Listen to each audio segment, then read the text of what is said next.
ఓం మహాగణాధిపతయే నమః. ఓం గురుభ్యో నమః. ఓం శ్రీమాత్రే నమః. అరుణాం కరుణాతరంగితాక్షీం ధృతపాశాంకుశపుష్పబాణచాపాం అనిమాదిభిరావృతాం మయూకైః అహమిత్యేవ విభావయే భవానీం. శ్రీమాత్రే నమః. ప్రేక్షకులకి ఆ లలితాంబిక అమ్మవారి యొక్క అనుగ్రహం పరిపూర్ణంగా కలగాలన్న స్ఫూర్తి కోరుకుంటూ మనం ఈరోజు మనకి సెప్టెంబర్ 7వ తేదీ రాత్రి సమయంలో, అక్టోబర్ 8 మార్నింగ్ ఈ సమయంలో మనకి చంద్రగ్రహణం ఉంది. దాని తర్వాత 15 రోజులకి సూర్యగ్రహణం కూడా వస్తుంది. ఫస్ట్ మనం చంద్రగ్రహణం గురించి, అలాగే ఏ రాసుల వారికి అద్భుతంగా ఉండబోతుంది, ఎవరు కించిత్ జాగ్రత్తగా ఏ విషయాల్లో జాగ్రత్తగా ఉండాలి, మరియు అదేవిధంగా ఎటువంటి దానములు ఇవ్వాలి, ఏ మంత్రం గనక ఏ లగ్నం వారు లేదా ఏ రాశి వారు చేసుకుంటే ఈ గ్రహణం వచ్చే వరకు చేసుకుని గ్రహణం రోజు చేసుకుంటే అది పునశ్చరణ అవుతుంది. అంటే ఇన్ని రోజులు ఏదైతే మంత్రం చేశారో దాని తర్వాత ఆ ఒక్కరోజు చేసింది ఇన్ని రోజులు చేసిన ఫలితం వస్తుంది, పునశ్చరణ అంటారు. అలా ఎవరెవరు ఏ ఏ మంత్రం పఠించాలి, అమ్మవారి నామాల్లో ముఖ్యంగా లలిత సహస్రనామాల్లో ఏ విషయాలు జాగ్రత్తగా ఉండాలి అనేటువంటి విషయాలు చెప్తుంది నేనైనప్పటికీ కూడా చెప్పిస్తుంది సాక్షాత్ లలిత అమ్మవారిగా భావిస్తూ ఒక్కొక్కటిగా తెలుసుకుందాం. వృషభ లగ్నము, వృషభం రాశి.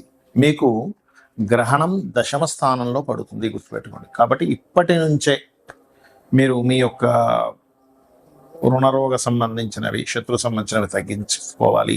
ఎటువంటి బ్యాడ్ ఇన్సిడెంట్ మీ మీద పడకుండా ఉండాలి అంటే దశమ స్థానంలో ఉండే గ్రహణం చాలా మంచి, దానిలో ఎటువంటి సందేహం లేదు. ఉద్యోగ సంబంధించిన, కెరియర్ సంబంధించిన అభివృద్ధిని ఇచ్చి తీరుతుంది, గుర్తుపెట్టుకోండి. అయితే సూర్యగ్రహణానికి దాన్ని మనం తర్వాత చెప్పుకుందాం. ఇదైతే చంద్రగ్రహణం గురించి మనం మాట్లాడుకుంటున్నాం, 7వ తేదీ వచ్చేటువంటి చంద్రగ్రహణం.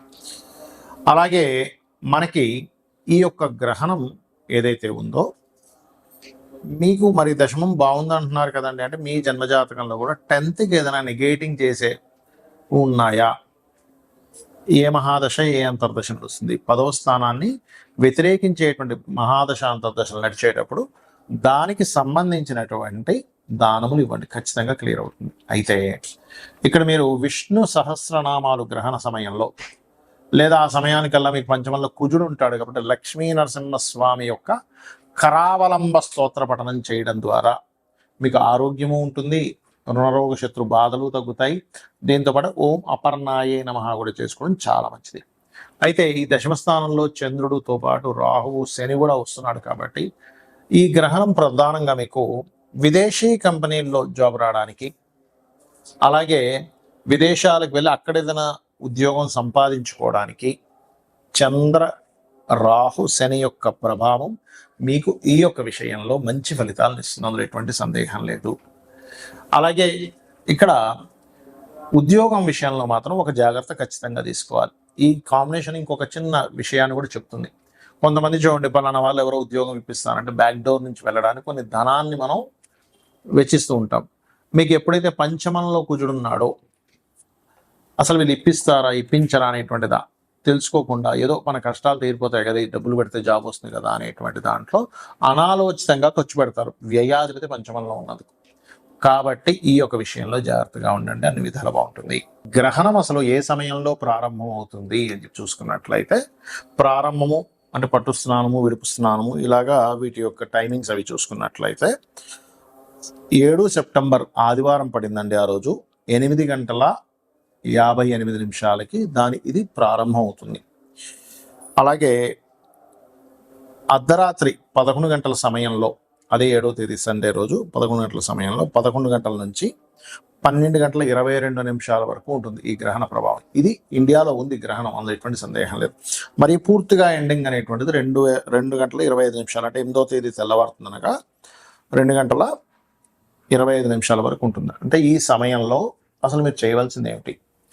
గ్రహణం అనేటువంటిది ఒక వరంగా భావించండి, గుర్తుపెట్టుకోండి. గ్రహణం వరం, అంతేకాని గ్రహణం అంటే భయపడేదో కాదు. మన మహర్షులు ఆ సమయంలో శక్తి ఎక్కువగా ఉంటుంది కాబట్టి మీరు ఆ రోజు చేసే మంత్రము ఒక్కసారి చేసింది 1000 సార్లు చేసిన ఫలితం వస్తుంది. అంటే ఉదాహరణకి ఓం గం గణాధిపతయే నమః అని అనుకున్నాం, 1000 సార్లు చేసిన ఫలితం ఉంటుంది.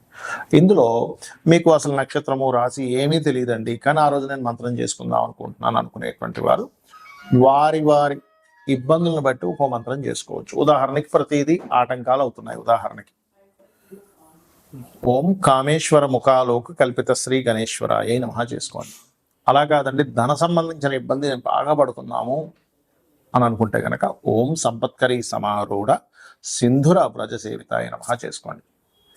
లేదంటే అప్పులు ఉన్నాయి ఎక్కువగా అనుకునేటువంటి వారు ఓం అపర్ణాయే నమః మనసులో చేసుకోవచ్చు, ఏమి ఇబ్బంది లేదు, గుర్తుపెట్టుకోండి. అదేవిధంగా మరి కొంతమందికి చేసే ప్రయత్నాలు ఏ ప్రయత్నం చేసినా ఆగిపోతూ ఉంటాయి. అలాంటప్పుడు లేదా భయం వేస్తూ ఉంటుంది, ఓం కనకాంగద కేయూర కమనీయ భుజాన్వితాయ నమః చేసుకోండి. గృహయోగం కలగాలి, ఎప్పుడు ఏ గృహం కొనుక్కున్నా మాకు అసలు కలిసి రావట్లేదు అనుకున్నప్పుడు మొట్టమొదటిగా మీరు మీ యొక్క మొదటి అక్షరంలో మీ పేరులో ఉండే మొదటి అక్షరాన్ని తీసుకొని ఏ వర్గపరంగా సెట్ అవుతుందో తెలుసుకొని మణిద్వీప వర్ణన చేసుకోవచ్చు మీరు గ్రహణ సమయంలో. అలాగే మరొకటి ఏంటంటే, ఇక్కడ సంతానం కోసం ప్రయత్నం చేసేటువంటి వారు దిగంబర శ్రీ పాదవల్లభ దిగంబర అని చేసుకోండి గ్రహణ సమయంలో. లేదు శత్రు బాధలు ఎక్కువగా ఉన్నాయి అని అనుకునేటువంటి వారు చండీ పారాయణం చేసుకోవచ్చు, వినడం కానీ చదవడం కానీ చేయొచ్చు. వివాహం అవ్వట్లేదు అనుకునేటువంటి వారు ఓం శివకామేశ్వరాంకస్త శివా స్వాధీన వల్లభాయ నమః, లేదా ఓం కామేశబద్ధ మాంగళ్య సూత్ర శోభిత కందర. కామేశబద్ధ మాంగళ్య అయితేనేమో వివాహం అవుతుంది, శివకామేశ్వరాంకస్త చేసుకుంటేనేమో భార్యాభర్తల మధ్యన గొడవలు తగ్గుతాయి. ఆకస్మికంగా కొన్ని ఇబ్బందులు వస్తున్నాయి అన్నప్పుడు ఓం అష్టమి చంద్ర విభ్రాజ అలికస్థల శోభితాయ నమః చేసుకోండి. అలా కాకుండా మీరు ఉద్యోగ సంబంధించిన ఇబ్బందులు ఉన్నాయి, అలాంటప్పుడు ఓం మాణిక్య మకుటాకార జానుద్వయ విరాజితాయ నమః. వ్యాపార సంబంధించిన ఇబ్బంది వస్తుంది అన్నప్పుడు ఓం ఇంద్రగోప పరిక్షిప్త స్మరతూనా భజంగికాయ నమః. విదేశాలకు వెళ్ళాలి, ఫస్ట్ మీ జాతకంలో యోగం ఉందో లేదో చూసుకొని 2 times అంటే ఆ గ్రహణ సమయంలో హనుమాన్ చాలీసా చేయండి, సంకల్పం చెప్పుకోండి, ఖచ్చితంగా పని తీరుతుంది. ఇక్కడ అమావాస్యలు కూడా వస్తుంటాయి ఒక్కోసారి. అమావాస్యలకి ఎవరికైనా సరే అంటే ఈ గ్రహణం రోజు చేయడం వల్ల ఏమవుతుందంటే, ఈ మంత్రాన్ని మొదటి నుంచి మొదలుపెట్టి అంటే ఇప్పటి నుంచే మొదలుపెట్టి గ్రహణ సమయం వరకు చేస్తే ఎన్ని వేలైతే అవుతుందో మీరు మరలా గ్రహణం రోజు చేసిన ఇంతకాలం చేసిన ఫలితం వస్తుంది. అమావాస్యలు ఎవరికైనా బాగా ఇబ్బందులు ఉన్నాయన్నప్పుడు అమావాస్యలు వచ్చినప్పుడు పితృ తర్పణాలు స్వయంపాకం ఇవ్వడం చేస్తుండాలి. పౌర్ణమి వచ్చినప్పుడు అన్నదానాలు చేయడము, లలితా సహస్రనామాల యొక్క శ్రవణం కానీ పఠనం కానీ చేసినట్లయితే మీకు అన్ని విధాలా బాగుంటుంది, గుర్తుపెట్టుకోండి. అయితే ఇక్కడ ఒక్క విషయం ఏంటంటే, గ్రహణము కొన్ని రాసుల వారికి మంచి కూడా చేస్తుంది, అందులో ఎటువంటి సందేహం లేదు. ఎవరికైతే ఇబ్బంది ఇస్తుందో వారు నేను చెప్పిన మంత్రం చేసుకొని గ్రహణం తర్వాత రోజు చక్కగా మీరు 2 నాగ పడగలు లాంటివి ఉంటాయి, అవి బియ్యము, మినుములు, నువ్వులు దానము, ఒక చిన్న రాగి కానీ లేకపోతే మన ఇత్తడి గిన్నెలో ఒక కొంత నెయ్యి పెట్టి ఆ రోజు బియ్యము కొన్ని కూరగాయలు కూడా కలిపి ఇవ్వచ్చు.